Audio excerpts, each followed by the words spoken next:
Yes, we are in Detroit covering the draft, but it is also time to talk about the Boston Bruins, who will play a Game 4 coming up tomorrow in Toronto. Sheldon Keefe, the Toronto coach, has been riding the wambulance. Joining us now, our buddy from Nesson and WEEI. You can follow him on Twitter at Andrew Raycroft. It's Andrew Razor Raycroft. Aggression Fourier. Hello, Razor. Good morning.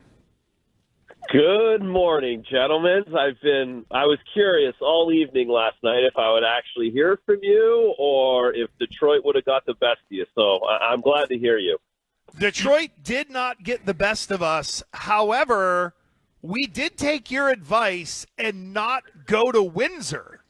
See, here's the thing, Razor. Like, it's the first thing I do. Okay, so we roll in. I'm like, oh, there's Canada right there. There's this cool little Caesar's Palace Casino. Yeah. I'm like, hey, let's go there. And Greg's like, well, he told us not to go there. I mean, he's lying to us for some reason. He's keeping it from us.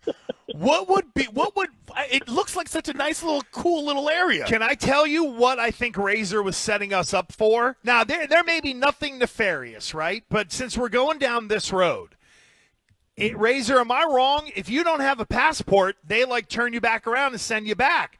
So my suspicion is that you knew we would be sans passport, and we would be the idiots at the border who would get pulled aside and then sent back to America.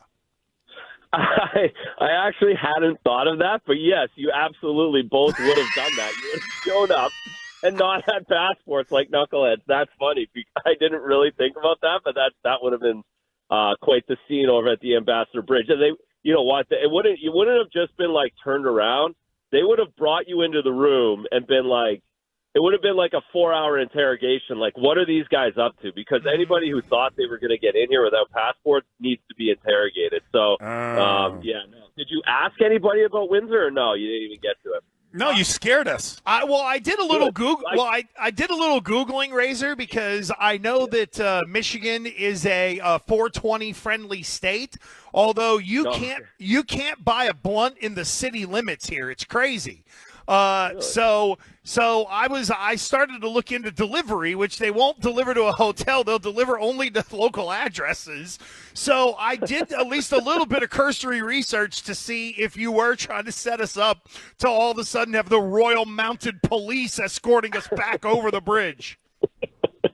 Yeah, no, it's just not a good place. Detroit is way better than Windsor. So now that you've been in Detroit, now you know the reference point. Detroit is way better than Windsor.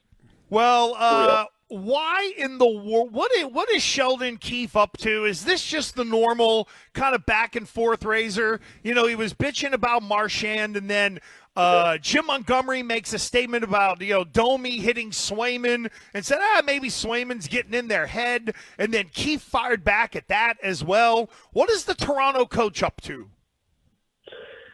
Yeah, so I've known Sheldon Keefe since we were 12. We played against each other growing up. I've known him for a long time, and he's not really good at this stuff. He's not.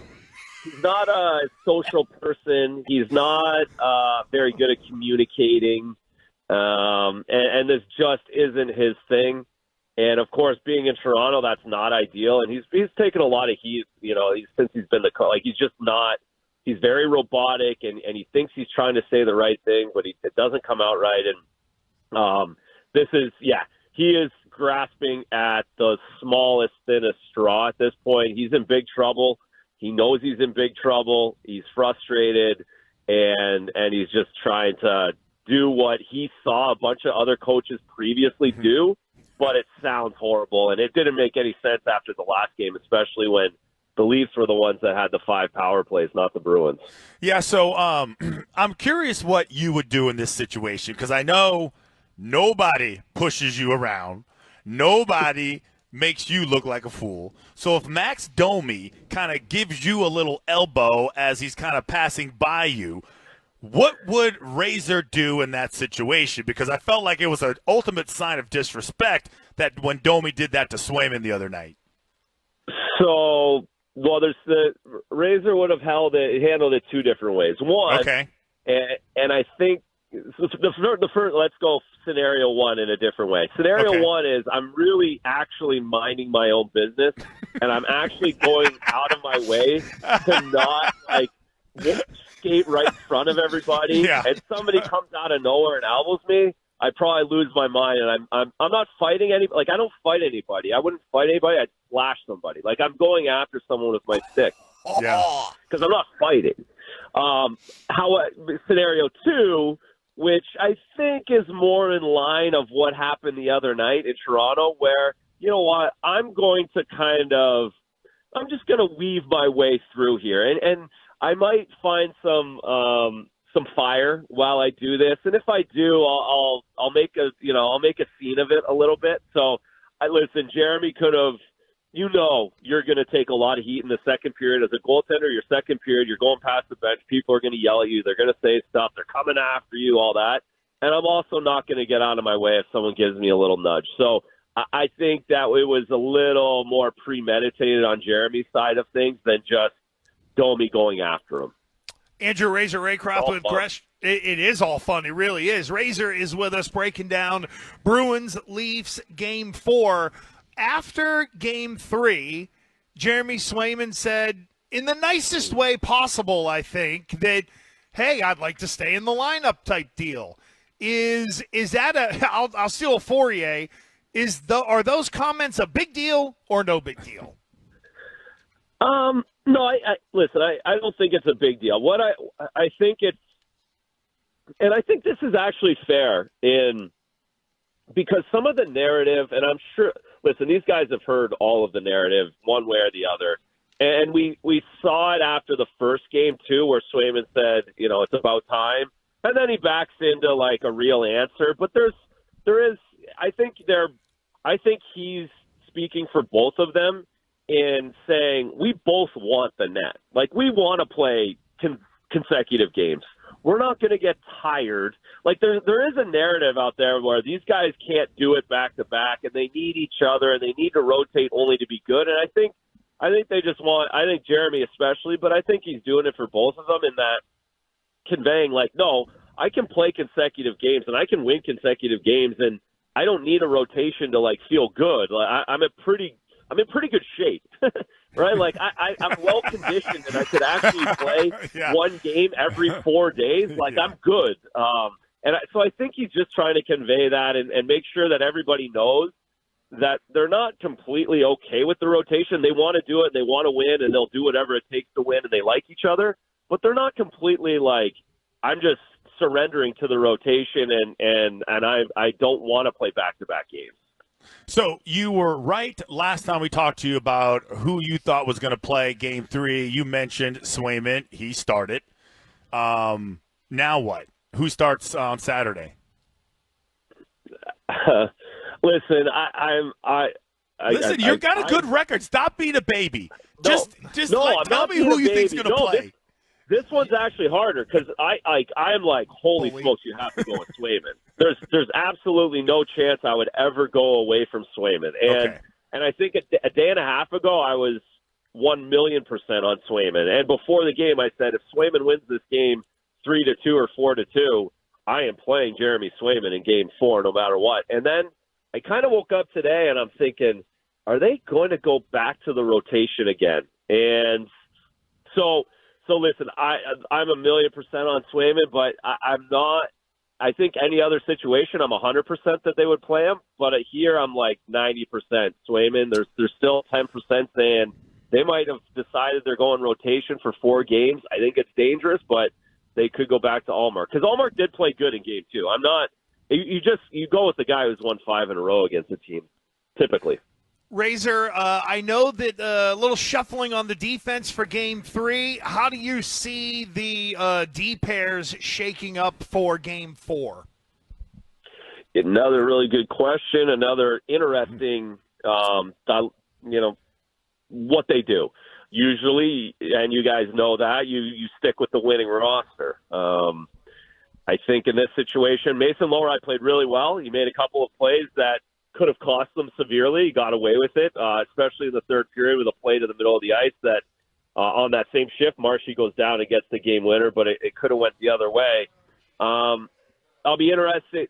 We'll know a lot of kind of what Monty thought of a few of those plays, depending on if Lowry comes back in or if they go back to Grizzly. I would probably stick again with. I like sticking with winning rosters. That's what I've been taught my whole life.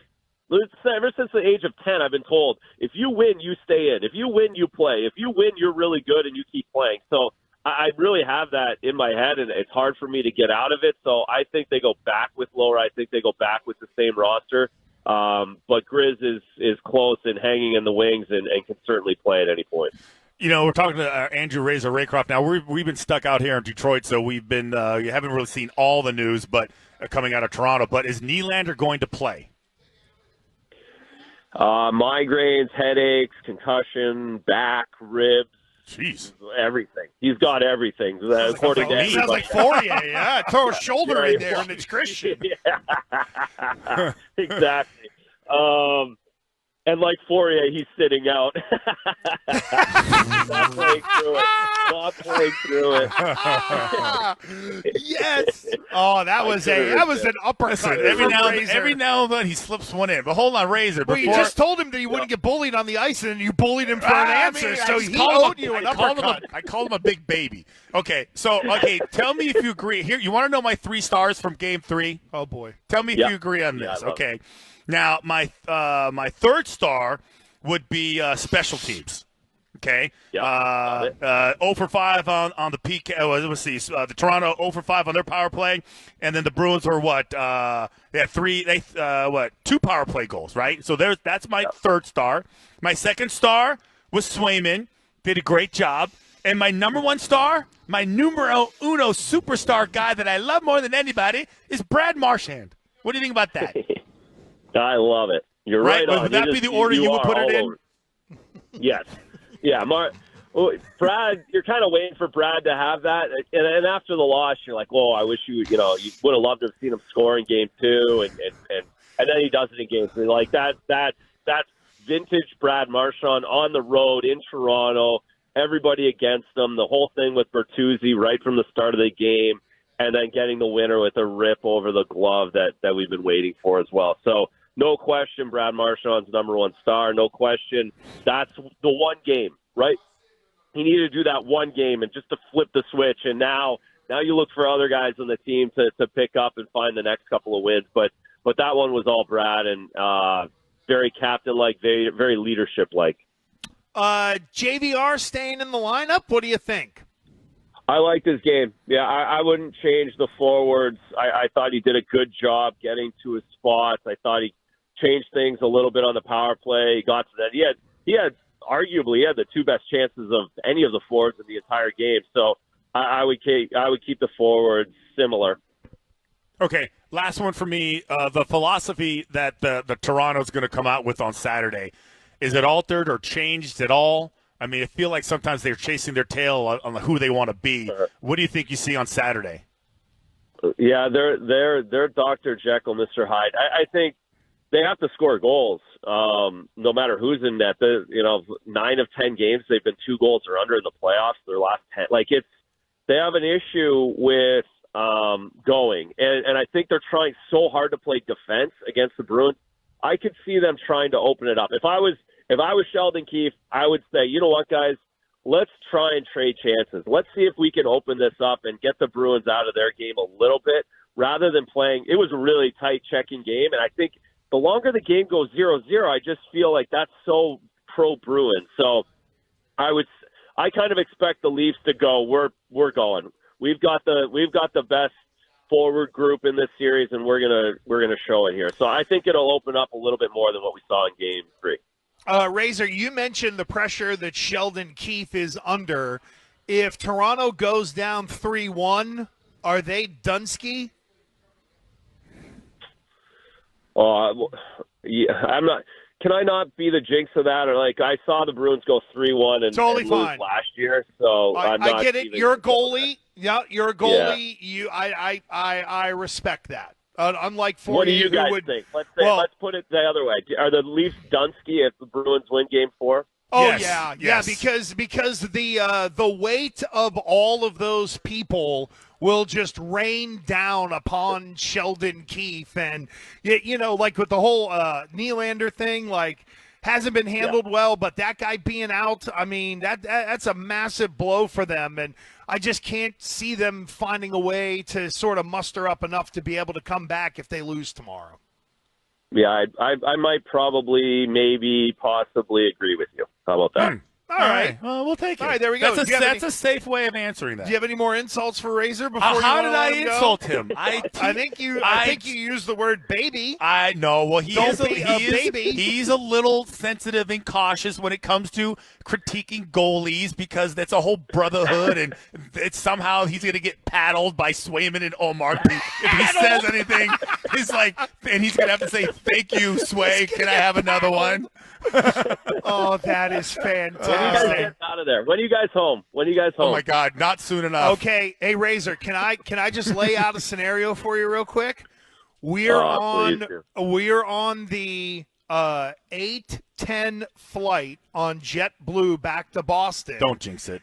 But I think it is the last flight back tonight. We'll see you tomorrow morning. Oh no. He just jinxed it. I mean, and you just screwed it up. I have UMass tomorrow, so I got you had UMass tomorrow. No. I'll land in Springfield, I guess, if I need to. Better get in that car. Hey, how long will it take us to drive back to 12 Mass? hours, and I can't do that. Check the rental car. Check the rental car in Detroit Airport. Sweet Jesus! If that's the real Razor jinx, then we'll figure it out. No. It's a beautiful day here. You guys are all set. No issues at all. You'll be here. You'll be in your bed by 11:15. Jinx again. Do not just again. I hope so. If we get jinxed, I hope the Bruins lose. Oh, what are you taking it out on Bruins fans for? Hey Razor, thanks, buddy. We love you. We appreciate it. We'll talk to you next week. Razor. Thanks.